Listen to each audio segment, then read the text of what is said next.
Hello everyone, welcome to the session. आज हम लोग पॉलिटी सीरीज़ में पढ़ने जा रहे हैं the union and it's territory. तो आइए हम देखते हैं क्या है यूनियन एंड इट्स टेरिटरी के बारे में। पार्ट फर्स्ट और आर्टिकल 1 to 4 में दिया हुआ है। तो देखते हैं क्या है। आर्टिकल 1 में दिया हुआ है इंडिया जो यूनियन ऑफ स्टेट्स है उसका नाम इंडिया है और भारत है, दोनों है। और इसके बारे में जो भी स्पेशल प्रोविजंस हैं उसे फर्स्ट शेड्यूल में रखा गया है।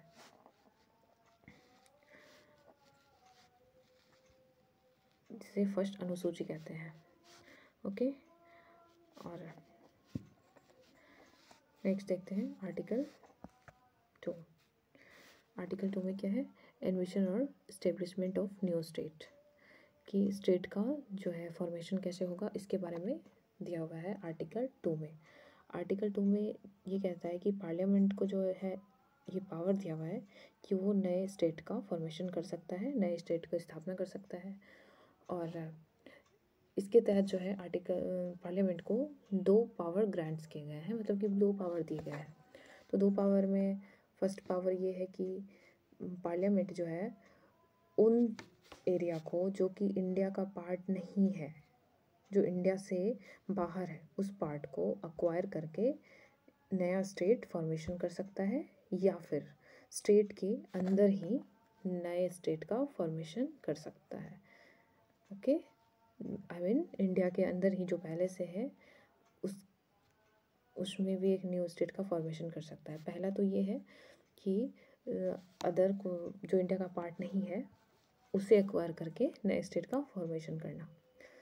और ये आर्टिकल 2 में दिया हुआ है, ये पार्लियामेंट का 2 पावर है। ओके, अब देखते हैं आर्टिकल 3 में क्या है। आर्टिकल 3 में है formation of new state and alteration of areas, boundaries और नेम ऑफ एग्जिस्टिंग स्टेट्स। इसका मतलब जो है ये है कि पार्लियामेंट जो है लॉ के थ्रू, कोई कानून के थ्रू जो है वो उस स्टेट का फॉर्मेशन कर सकता है जो इंडिया के अंदर में ही है, पहले से बना हुआ है, या फिर किसी राज्य के कोई भी स्टेट को तोड़ करके एक स्टेट को जोड़ करके, स्टेट का बाउंड्रीज को कम करके, स्टेट का एरिया को कम करके या बढ़ा करके नए स्टेट का फॉर्मेशन कर सकता है। और स्टेट का नाम भी चेंज कर सकता है। ये सब आर्टिकल 3 में दिया हुआ है। हाँ, ये याद रखने वाली चीज़ है कि आर्टिकल 2 और आर्टिकल 3 में जो है मेजर डिफरेंस यही है कि आर्टिकल 2 जो है वो आउट ऑफ इंडिया की बात हो रही है, आउट ऑफ इंडिया, ये आउट ऑफ इंडिया है। और आर्टिकल 3 जो है वो इंडिया के अंदर की बात हो रही है। ये मेजर डिफरेंस है इन दोनों के बीच। आर्टिकल 3 में क्या है, इंडिया के अंदर जो भी पार्ट है इंडिया के अभी हैं, पहले से ही पार्ट बने हुए हैं, उनके तहत पार्लियामेंट जो है एक नया स्टेट का फॉर्मेशन कर सकता है। एग्जांपल्स के लिए आप तेलंगाना देख सकते हैं, जैसे कि आंध्र प्रदेश से अलग करके बनाया गया। आंध्र प्रदेश तो पहले से इंडिया का पार्ट था, उसे अलग करके बनाया गया है। तो ये आर्टिकल 3 के तहत किया गया है। और ये नाम चेंज कर देना, कभी कभी देखते होंगे कि किसी स्टेट का नाम चेंज होता है, कभी उसका बाउंड्रीज को चेंज कर दिया जाता है, तो ये सब पार्लियामेंट जो है आर्टिकल 3 के तहत ही करता है। और आप एक और केस देख सकते हैं कि अरुणाचल प्रदेश का एक कोई एरिया है जो अभी इंडिया का पार्ट बना हुआ है, वो आर्टिकल 2 के तहत किया गया। आर्टिकल 2 में के तहत ही पार्लियामेंट उसे अक्वायर करके इंडिया का पार्ट बनाया है। ओके, चलिए तो अभी देखते हैं क्या है नेक्स्ट। तो अभी करेंटली में जो है इंडिया के पास 28 स्टेट हैं और 8 यूटीज़ हैं। नेक्स्ट पे चलते हैं। चलिए, ये देख लिए हम लोग। अब आते हैं एक इम्पॉर्टेंट फैक्ट पे। इम्पॉर्टेंट फैक्ट ये है कि जब इंडिया इंडिपेंडेंट हो गया उसके बाद 1947 के बाद जितने सारे मेंबर्स थे, स्पेशली इन साउथ इंडिया में, तो उन लोगों में ये होने लगा कि इंडिया में जो भी स्टेट है या प्रिंसली स्टेट है इंडिया के, वो सब भी जो है रीअरेंज करना है। ठीक है, तो रीअरेंज कैसे किया जाए, तो साउथ इंडियन वाले लोगों का कहना था कि इसे ना लिंग्विस्टिक बेसिस पे जो है अरेंज करने चाहिए, फिर से नए स्टेट बनाने चाहिए और वो लिंग्विस्टिक बेसिस पे होने चाहिए।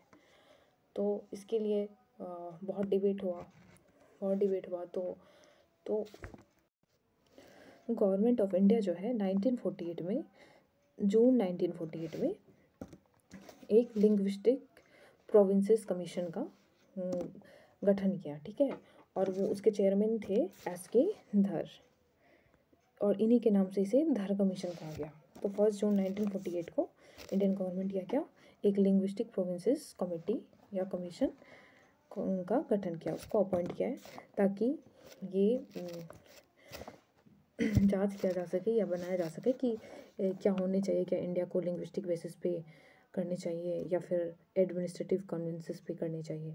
क्योंकि कुछ लोगों का, ये साउथ इंडियन वाले लोगों का था कि लिंग्विस्टिक बेसिस पे होने चाहिए, और कुछ लोगों का ये मानना था कि ये प्रोविंसेस आई मीन एडमिनिस्ट्रेटिव कन्वेंसेस पे, प्रशासनिक सुविधा पे होने चाहिए। और साउथ इंडियन वाले लोगों का था कि भाषाई आधार पे होने चाहिए। तो इसलिए इंडियन गवर्नमेंट जो है एक कमेटी का अपॉइंट किया है, और उसका नाम था लिंग्विस्टिक प्रोविंसेस कमीशन, और उसके जो चेयरमैन थे एस.के. धर, तो उन्हीं के नाम से इसका नाम रखा गया है, धर कमीशन। ओके, तो देखते हैं इसके बारे में क्या है। दिसंबर 1948 में उन्होंने अपनी रिपोर्ट को पब्लिश किया। तो रिपोर्ट में उन्होंने कहा कि इंडिया को जो है लिंग्विस्टिक बेसिस पे डिवाइड नहीं करने चाहिए, इसे एडमिनिस्ट्रेटिव कॉन्वेंसेस पे डिवाइड करने चाहिए इंडिया को। तो इसका ये रिज़ल्ट आया। इसके बाद क्या हुआ कि लोगों में बहुत ज़्यादा रिसेंटमेंट फैल गया, मतलब असंतोष फैल गया। लोगों का कहना था कि नहीं, इसे भाषाई आधार पे ही होने चाहिए, लिंग्विस्टिक बेसिस पे ही होने चाहिए। तो इनके असंतोषता को देख करके इंडियन गवर्नमेंट जो है, उस टाइम में जवाहरलाल नेहरू थे, तो उनका टाइम चल रहा था, तो उन्होंने एक कमेटी का फिर से लिंग्विस्टिक प्रोविंसेस कमेटी का गठन किया 2 दिसंबर 1948 को, जिसके मेंबर 3 लोग थे। एक तो जवाहरलाल नेहरू, दूसरा वल्लभ भाई पटेल, और तीसरा पट्टाभी सीतारमैया। तो जवाहरलाल नेहरू और वल्लभ भाई पटेल और पट्टाभी सीतारमैया के नाम से इसका नाम JVP कमेटी रखा गया। इनके यही 3 मेंबर थे। इन्होंने इसकी रिपोर्ट जो है अप्रैल 1949 को पेश किया, और इनका भी आयोग जो है, इनका भी जो ऑर्गेनाइजेशन बना था, आई मीन जो कमेटी था, इनका भी यही रिपोर्ट आया कि ये जो है लिंग्विस्टिक बेसिस पे नहीं होने चाहिए, इन्हें जो है एडमिनिस्ट्रेटिव कन्वेंसेस पे ही होने चाहिए, स्टेट का रीऑर्गेनाइजेशन। और ये होने के बाद जो है लोगों में फिर से एक अलग सी अराजकता फैल गई, फिर से लोगों में असंतोष की भावना फैल गई, फिर से ये होने लगा। और फिर आ जाते हैं लोग स्ट्राइक पे, हंगर स्ट्राइक पे। लोग हंगर स्ट्राइक करने लग गए, और यानी कि भूख हड़ताल करने लग गए लोग। भूख हड़ताल में क्या होता है कि एक जो कांग्रेस के कोई मेंबर थे, जिसका नाम था पोट्टी श्रीराम मुल्लू, जो कांग्रेस के एक पर्सन थे, उन्होंने 56 डेज़ का जो है हंगर स्ट्राइक किया, यानी भूख हड़ताल, जिसके बाद उनकी डेथ हो गई। और इनका ये कहना था कि इनका जो है स्टेट का फॉर्मेशन होनी चाहिए लिंग्विस्टिक बेसिस पे, इसलिए ये लोगों ने हड़ताल किया था, भूख हड़ताल। तो इनका डेथ हो गया, और ये डेथ होने के बाद जो है तो इन्हें मजबूर होना पड़ा, जवाहरलाल नेहरू और इन लोगों को, जो भी कमेटी बनाए थे, इनके मेंबर जो भी थे, इन लोगों को ये मजबूर होना पड़ा इंडियन गवर्नमेंट को कि लिंग्विस्टिक बेसिस पे एक नए स्टेट का फॉर्मेशन करनी चाहिए। इन्होंने 1953 में आंध्र प्रदेश का फॉर्मेशन किया, मद्रास से डिवाइड करके, मद्रास से सेपरेट करके। मद्रास में जो लोग तेलुगु बोलते थे, तेलुगु वाले लोगों को, जिस एरिया में बोला जाता था, उन लोगों को सेपरेट करके एक नया स्टेट का फॉर्मेशन किया अक्टूबर 1953 में। तो आंध्र प्रदेश का गठन कर दिया, क्योंकि वो जो थे स्ट्राइक करके जिनका डेथ हो गया था, ये सब उनकी वजह से तो हो गया। उसके बाद फिर इन्होंने ये ऐसा कुछ तर्क नहीं छोड़े कि आगे स्टेट, और भी जो स्टेट है, उनको फिर से लिंग्विस्टिक बेसिस पे करना है या नहीं करना है, ये ऐसा कुछ बताए नहीं। इनका रिपोर्ट जो था वो रिजेक्ट किए थे, बट इन्होंने जो दोबारा से आंध्र प्रदेश का फॉर्मेशन किया है, तो उन्होंने ये नहीं श्योर किया कि आगे भी अब लिंग्विस्टिक बेसिस पे होगा या नहीं। तो ऐसा कह सकते हैं इन्होंने एक, वो कहते हैं ना, उम्मीद का किरण छोड़ दिए बीच में ही, कि आगे हो भी सकता है या नहीं भी हो सकता है। फिर इसके कुछ महीने बाद आप देख सकते हैं 3 दिसंबर 1953 में फजल अली कमीशन का गठन किया गया। सॉरी, यहाँ फाजी लिख दिया गया है बट फजल अली है। फजल अली कमीशन का गठन किया गया इसके लिए।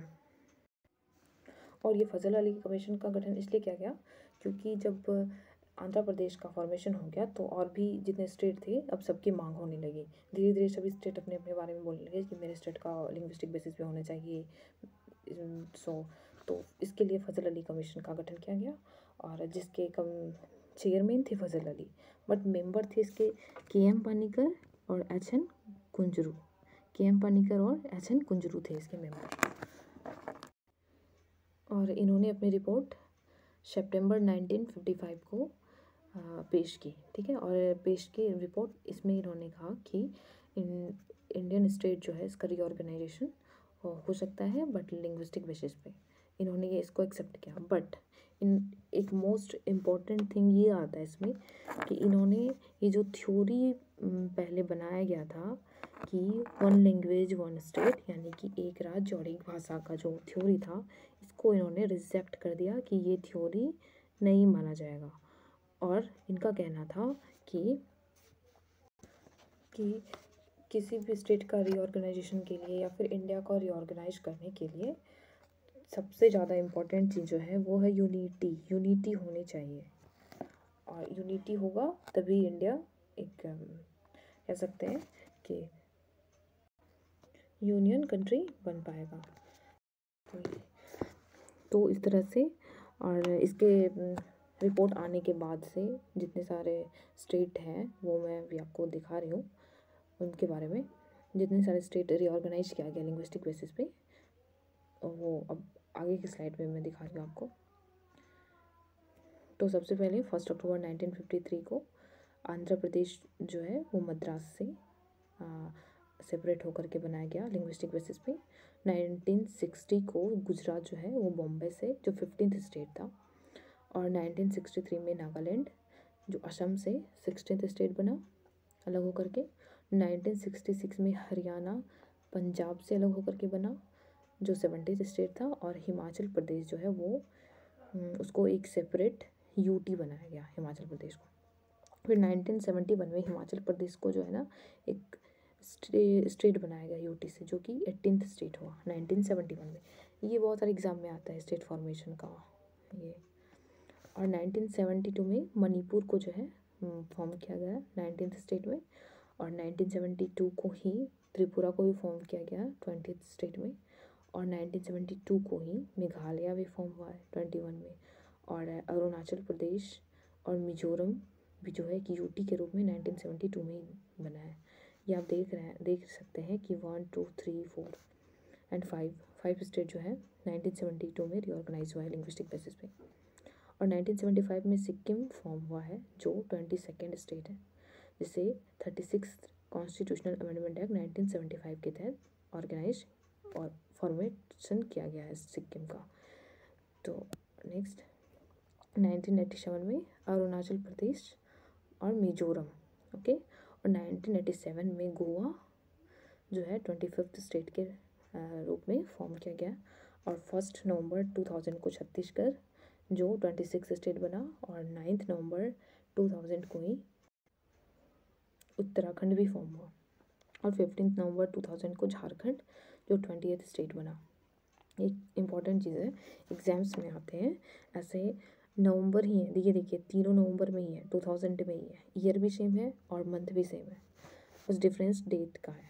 तो ये याद रखना होगा कि एग्जाम्स में आते हैं कि जैसे 9 नवंबर 2000 को कौन सा स्टेट फॉर्मेशन हुआ था, तो आप यहाँ पे छत्तीसगढ़ नहीं लगा सकते, अगर छत्तीसगढ़ रहा तो कन्फ्यूज़ हो जाएंगे, इसलिए इसको ध्यान रखना है कि उत्तराखंड हुआ था पहले, छत्तीसगढ़ 1 नवंबर, उसके बाद उत्तराखंड, उसके बाद झारखंड, ओके।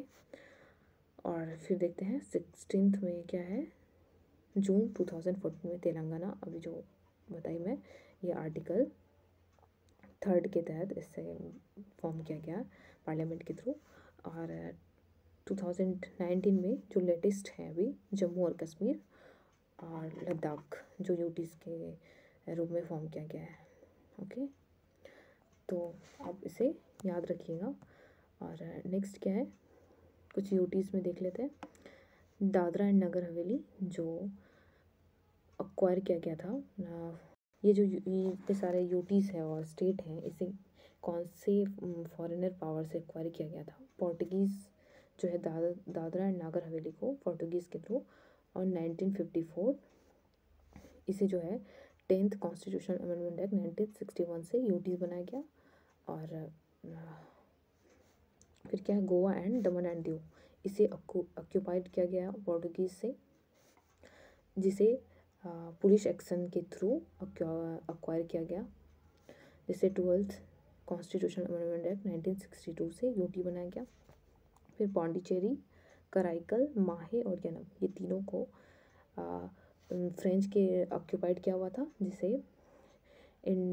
इसे इंडिया ऑन 1954 को हैंड ओवर किया और इसे ऐड किया है 14th कॉन्स्टिट्यूशनल अमेंडमेंट एक्ट 1962 से यूटीज़ के रूप में, और इसका नाम पौंडीचेरी रखा गया।